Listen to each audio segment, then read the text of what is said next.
దయచేసి పల్లెటూళ్ళలో వ్యవసాయ భూమి అమ్మకండి. ఎప్పుడైనా మనకి దిక్కదే, ఎప్పుడైనా మనకి దిక్కదే.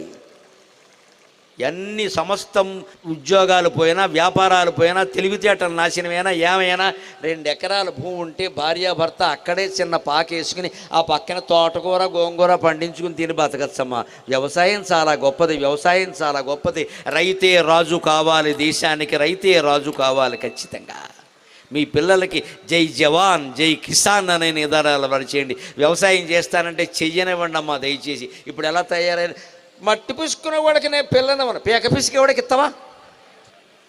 ఏం మట్టి పిసుకునేవాడు అంతకంటే భ్రష్టుడా? పీక పిసికేవాడికి ఇస్తారండి. మట్టి పిసికేవాడికి పిల్లన, మట్టి పిసికేవాడు ఏం పాపం చేసాడండి? వారు ఎవరికి పీక పిసకలేదే.